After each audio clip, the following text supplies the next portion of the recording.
making a significant landfall earlier today with winds of 125 miles per hour near Keaton Beach. Hurricane Idalia is now moving inland, currently located at 30.2 degrees north, 83.5 degrees west, located just very close to the town of Perry, which is getting the western eye wall of the storm right now.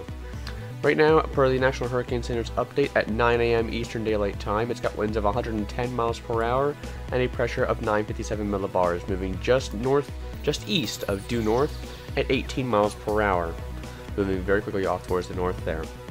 Right now, here's where the storm is located right now, with a very small wind field on the northwestern side, but it is equally around on the other sides of the storm.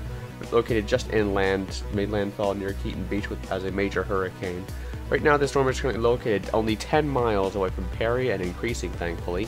50 miles away from Tallahassee and Lake City, 55 from Horseshoe Beach, which is being completely destroyed by now by the storm's storm surge, and 110 miles away from Jacksonville. The storm is forecast to enter southeastern Georgia as a weakening hurricane and will gradually move off the coast near Charleston, South Carolina, in that vicinity, maybe up towards Wilmington, North Carolina, as a weakening tropical storm, and will head out over the open Atlantic, and its next target after that may be Bermuda. So this is what the intensity estimates are saying right now. SATCON and AMSU, interestingly, still say that this is a Category 4. AMSU, or ADT I should say, isn't available for this storm now that it's moved inland, but great agreement from the National Hurricane Center based on the weakening trend of this storm right now. The intermediate advisory cone is shown right now, and it shows the storm exiting the coast near maybe Myrtle Beach, and once again turning out to sea, and then maybe slowing down its movement and getting close to Bermuda. But where it goes past day 3 into days 4 and 5 and beyond, still a bit of a question mark on where the storm goes, but a gradual weakening trend is what is currently forecast, but re-strengthening past day 5 cannot be ruled out based on some. We'll have to wait and see on that though. Sea surface temperatures for this storm right now aren't really going to be much of an issue now that it's moved inland, but sea surface temperatures, you can see, are okay once the storm moves out over the tropical Atlantic once again. We'll have to wait and see though what the storm does whenever it gets out over those open waters. The HWRF run thinks that this storm will completely capitulate once it moves off the coastline. We'll have to wait and see though. Rainfall threat going to be pretty significant over Georgia.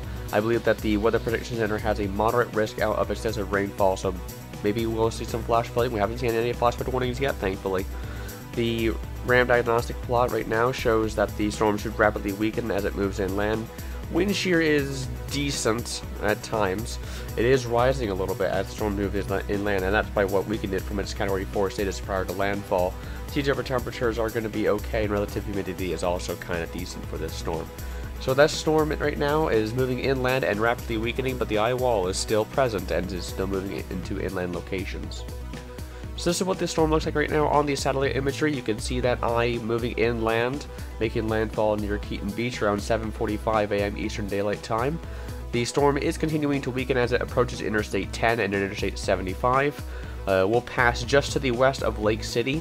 Right now, the eye wall is progressing off towards the northeast. Extreme wind warnings were in place. I'm not sure if they still are. I believe they are still. With the hurricane now weakening below major hurricane status, will be interesting to see if they keep those extreme wind warnings up. We'll have to wait and see though, but this hurricane is still extremely dangerous, and this is just not a coastal threat. So if you are in areas of southeastern Georgia, the eye wall of the storm is approaching, and be prepared to take shelter and monitor your National Weather Service offices for the latest information on this extremely dangerous storm. The light is at the end of the tunnel, is approaching, and we're almost done with this storm. We'll have further updates.